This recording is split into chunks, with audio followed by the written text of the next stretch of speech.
கலி புருஷன் யார் என்பதை குறித்தோ அல்லது கலி என்றால் என்ன என்றோ புராணங்களில் தெளிவாக கூறவில்லை. அவற்றில் கலிகாலம் என்பது என்ன என்பது குறித்தே கூறப்பட்டு உள்ளது. ஸ்ரீமத் பாகவத புராணத்திலும் இன்னும் சில நூல்களிலும் மட்டுமே கலி மனிதனின் உருவை பற்றி கூறப்பட்டு உள்ளது. நாய் போன்ற முகத்தில் நீண்ட மூக்கை கொண்டு அகோரமான பற்களை காட்டியபடி மூக்கை துளைக்கும் அளவிலான நாற்றம் கொண்டபடி இருக்கும் கலி புருஷன் நீண்ட புதர் போன்ற கூந்தலை கொண்டவர். இடுப்பில் சிவப்பு நிற உடை உடுத்தி தங்க நிற ஆடைகளையும் அணிந்த கோலத்தில் உள்ளவர். நீண்ட நாக்கும் அகோரமான மூக்கும் கொண்டவர்.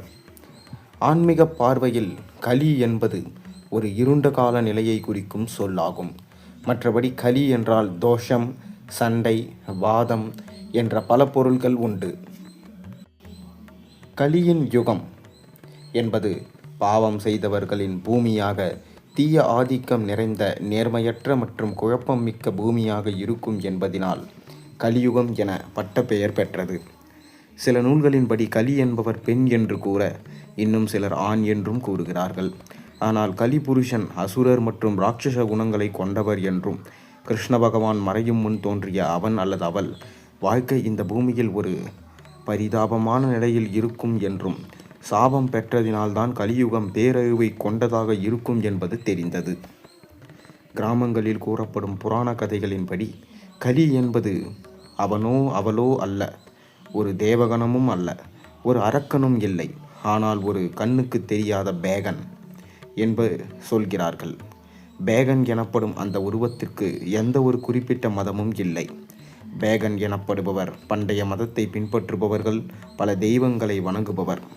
கலி என்பவர் சிற்றின்ப ஆசைகள் மற்றும் பொருட்கள் மீது நாட்டம் கொண்டவர். அவருக்கு பிடித்தது பகடை போன்ற சூதாட்டம், விபச்சாரிகள், தங்க வியாபாரிகள் கூடி மகிழ்வது போன்ற செயல்களில் நாட்டம் கொண்டவர். அனைத்து எதிர்மறைகளின் ஆளுமை வடிவமே கலி என்பவராகும். அவர் கோபம் மற்றும் இம்சை என்னும் அரக்கர்களுக்கு பிறந்தவர். அவர் தனது குழுவினருடன் சேர்ந்த மக்களிடையே மதச்சார்பற்ற மனநிலையை உருவாக்குகிறார். இதனால் இந்த கலியுகத்தில் ஜாதி, மதம், ஏழை, பணக்காரர் போன்ற என்ற பாகுபாடும் இன்றி அனைவரும் தன் பிடியில் கொண்டு வந்து அனைவரது வாழ்க்கையையும் பல வழிகளிலும் சீரழிக்கிறார். கலியனுக்கு எவ்வளவு அதிகாரத்தை யார் கொடுத்தது என்ற கேள்வி எழலாம். அதை விளக்கும் ஒரு கதை ஒன்று உள்ளது. ஒரு முறை அர்ஜுனனின் பேரனான பரீட்சித் என்ற மன்னன் சென்று கொண்டு இருந்தபோது கலியினால் துன்புறுத்தப்பட்ட பசுவை கண்டதும் அந்த பசுவை பாதுகாக்க எண்ணி உடனடியாக அங்கு சென்று கலியுடன் யுத்தம் செய்து கலியை அடக்கினான். யுத்த முடிவில் கலியினை கொல்லப்போன போது கலியன் மன்னன் பரீட்சித்திடம் சரணடைந்து கெஞ்சினான். சரணடைந்தவர்களை கொல்லக்கூடாது என்கின்றது தர்ம நியதியை மீறாதவர் மன்னன் பரீட்சித் என்பதனால் கலியிடம் அவன் சூதாட்டம், குடி, விபச்சாரம் மற்றும் விலங்குகளை வதைக்கும் இடங்கள் என 4 இடங்களில் வசிக்க அனுமதித்தார். ஆனால் கலியன் மேலும் வேண்டிக் கொண்டதினால் அவனை தங்கம் உள்ள இடத்திற்கும் சென்று அனுமதித்தார்.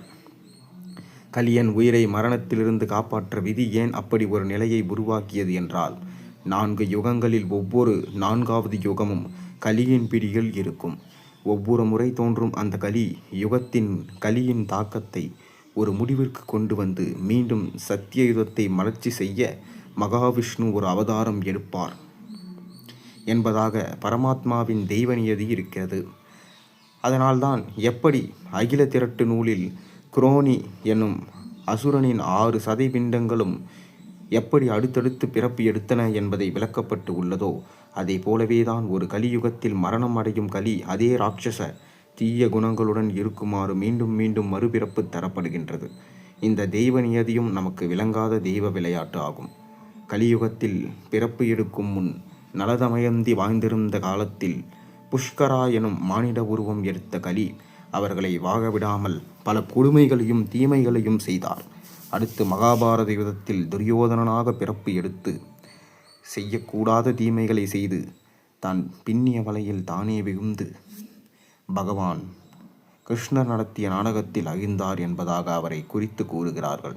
அது மட்டுமல்லாமல் ராவணன் போன்ற முக்கிய அசுரனாகவும் அவர் அவதாரம் எடுத்துள்ளார். மேலும் ஐயாவகி நூலில் கூறப்பட்டு உள்ள குரோனியை போன்றவர் ஆகும். கலியுகத்தில் கலியின் தாக்கம் எவ்வாறாக இருக்கும் என்பது குறித்து கல்கி புராணத்தில் கீழ்கண்டவாறு கூறப்பட்டு உள்ளது. கலியுகத்தில் கலிபுருஷன் அனைத்து மக்களின் மனதையும் தீய எண்ணங்களை கொண்டவர்களாக மாற்றிவிடுவார். கலியுக மக்கள் ஒருவருக்கொருவர் அடிக்கடி சண்டை போட்டுக் கொள்வதையும் சச்சரவுகளை ஏற்படுத்தி கொள்வதையும் வழக்கமாக கொண்டிருப்பார்கள். அவர்கள் தங்கள் வம்சாவத்தினரை எப்பாடுபட்டாவது உயர்நிலையில் வைக்க முயல்வார்கள். தத்தமது தலைமுடியை அழகுபடுத்திக் கொள்வதிலும் சிறந்த ஆடைகளை அணிந்து கொள்வதிலும் விலை உயர்ந்த ஆபரணங்களால் தங்களை அலங்கரித்துக் கொள்வதிலும் அதிக நேரத்தை வீணடித்துக் கொள்வார்கள். கலியுகத்தில் செல்வந்தர்கள் அதிகமாக மதிக்கப்படுவார்கள். வட்டிக்கு கடன் கொடுத்து செழுமையாக வாழ்பவர்கள் சமூகத்தின் தூண்கள் என பாராட்டப்படுபவர்களாக இருப்பார்கள். ஆன்மீகவாதிகள் பொருளாசை மற்றும் பிற ஆசைகளில் ஈடுபடுபவர்கள் என்பதினால் முதியோர்களையும் ஆன்மீக தலைவர்களையும் சற்றும் அச்சமின்றி மக்கள் இழிவுபடுத்தி பேசுவார்கள்.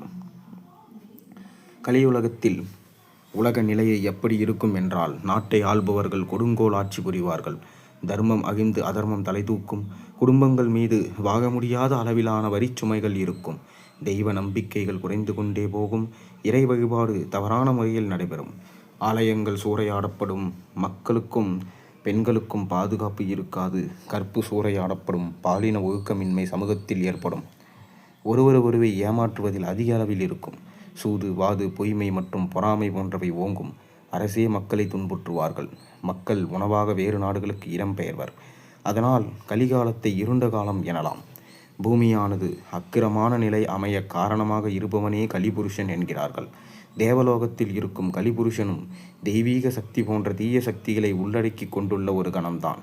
அவரை படைத்ததும் பிரபஞ்சத்தை உருவாக்கிய அதே பிரம்மதேவன்தான். அதன் காரணம் யுக யுகமாக வெளிப்பட வேண்டிய யுகங்களின் கடைசியில் எழும் கலியுகம் கலியின் பிடியினால் சீரழிந்த நிலைமையை எட்டியதும் அதன் ஆயுள் முடிவில் அது அழிக்கப்பட்டால்தான் அடுத்த சத்திய யுகம் தோன்ற முடியும்.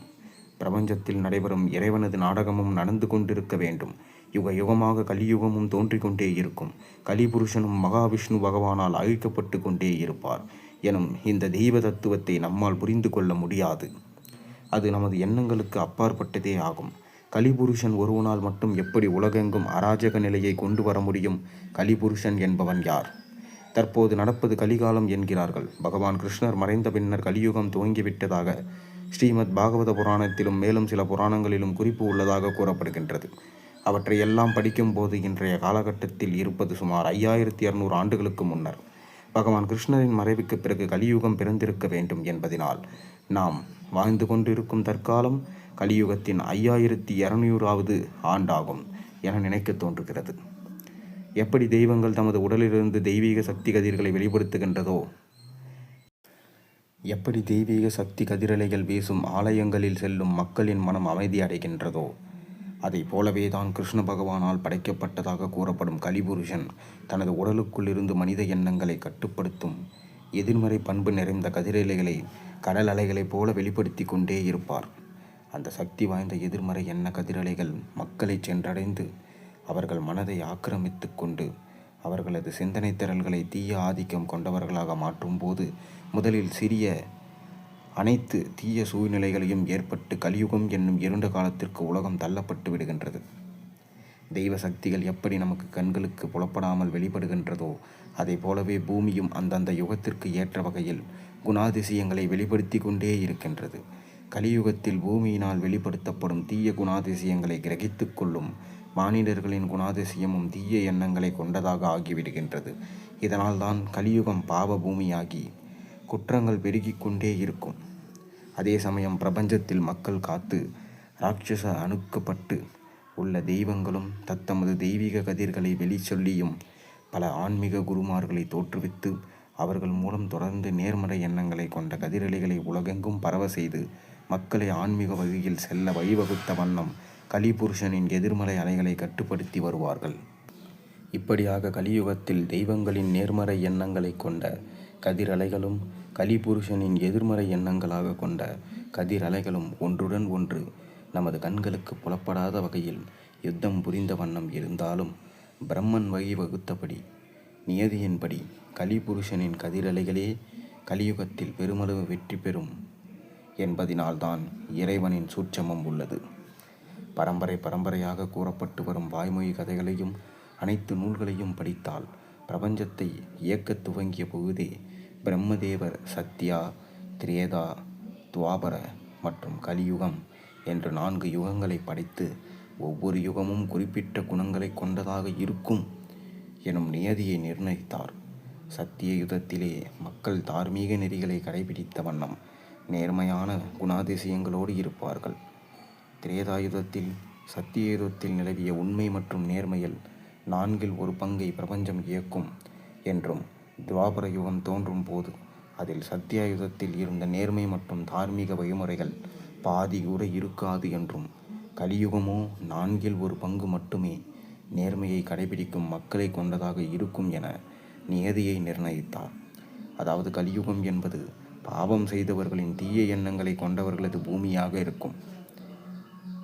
எதனால் கலியுகத்தின் தன்மையை தீய எண்ணங்களை கொண்டவர்களது பூமியாக அமைத்தார் என்றால், நேர்மை, தர்மம் மற்றும் உண்மை என்பவை கொண்ட பூமி மற்றும் தீமைகளும் பாவங்களும் நிறைந்த பூமி என 2 குணாதிசயங்களை கொண்ட பூமியில் வாழ்ந்து நன்மை மற்றும் தீமை என்பவற்றின் குணாதிசயங்களை புரிந்து கொண்டால் மட்டுமே வாழ்க்கை என்பது என்ன என்பது விளங்கும் என்பதை யுக யுகமாக அவதரிக்கும் உலக மக்கள் தெரிந்து கொள்ள வேண்டும் என்பதற்காக அப்படி ஒரு நிலையை வைத்து இருந்தார்.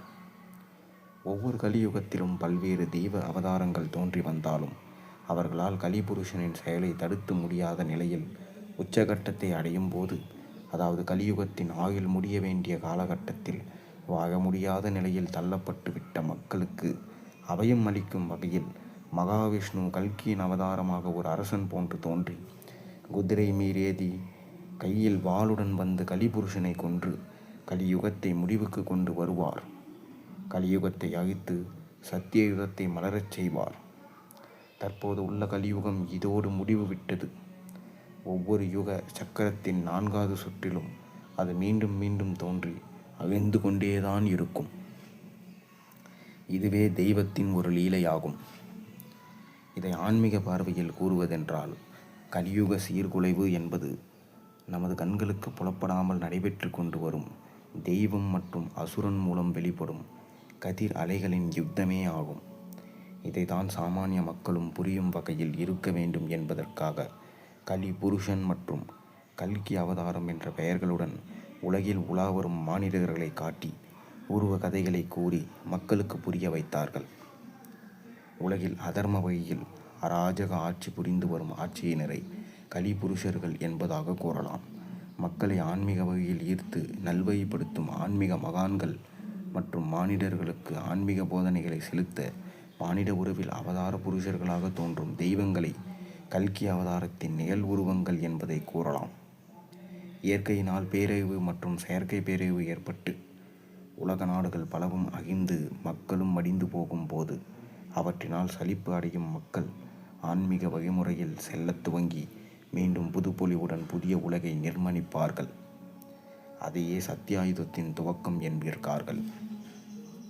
சத்தியயுகத்தின் கால அளவு 17,28,000 ஆண்டுகள் என்றும், திரேதாயுகத்திற்கு ஆயுள் 12,96,000 என்றும், துவாபர யுகத்தின் ஆயுள் 8,64,000 என்றும், இறுதியாக 4வது யுகமான கலியுகத்தின் ஆயுள் 4,32,000 ஆண்டுகள் என்றும் பிரம்மதேவர் நிர்ணயித்தார்.